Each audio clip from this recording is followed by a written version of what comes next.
down on the street level, an unmarked police sedan screamed down the streets, heading downtown, haphazardly overtaking and passing slower-moving vehicles that pulled over to let the unmarked car pass.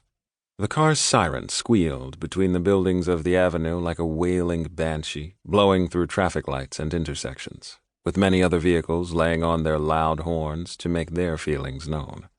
But the sedan persisted, picking up speed and taking more risky moves as it got closer to their downtown destination.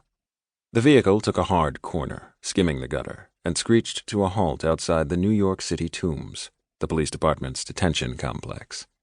The 4-year-old, 15-story Art Deco high-rise, called the Tombs 3, or the Manhattan House of Detention, had replaced the aging 40-year-old city prison building that sat across the street.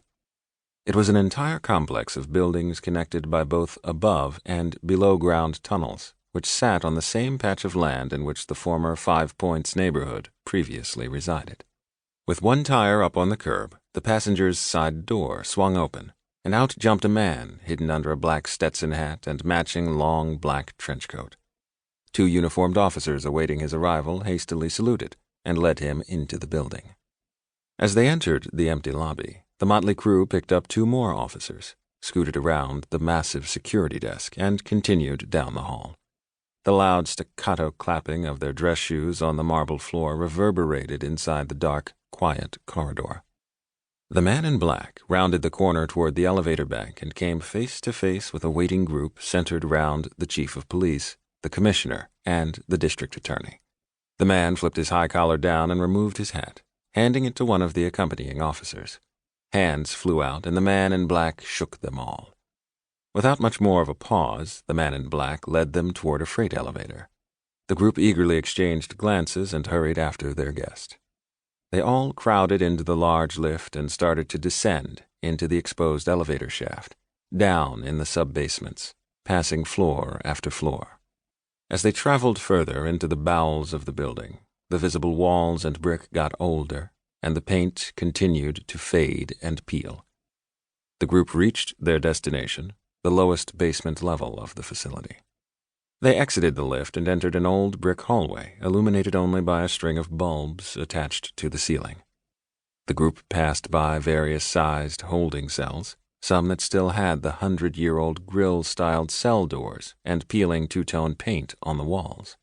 They reached a tall, thick wooden desk with a guard stationed behind it who immediately stood to attention. He nervously handed a clipboard to the man dressed in black. The man flashed a cold smile to the young guard and handed the clipboard over his shoulder to the commissioner behind him. The commissioner, not expecting this, awkwardly juggled it and pawned it off to the man behind him, the chief of police, who signed. The man in black then dutifully started to unbutton his long black trench coat so the desk guard could see if he was armed. Underneath, he revealed a slick but plain-looking 3-piece black suit.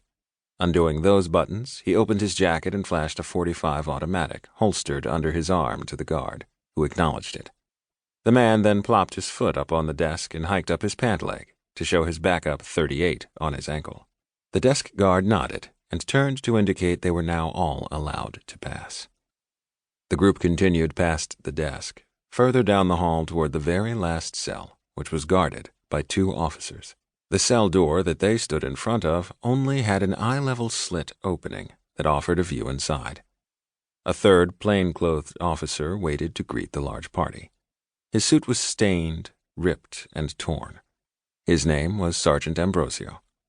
He extended a hand to the man in black, who ignored it and peered past him through the peephole into the cell. "Is he conscious?" the man in black asked, his first words since he'd arrived at the Manhattan House of Detention. Yes, he is, sir," Ambrosio replied. "We just got back from the hospital. He needed patching up." "How is he now?" "He's been stabilized." "Okay. How long has he been in custody?" the man asked. "About an hour and a half. I was with him when this all happened." "Has anyone debriefed him?" "I spoke to him. I've been working with him since the beginning, so I can appraise you on everything I know." "I will certainly read your report once you submit it, Sergeant." Ambrosio made eye contact with the brass standing behind their guest, who all glared right back at him.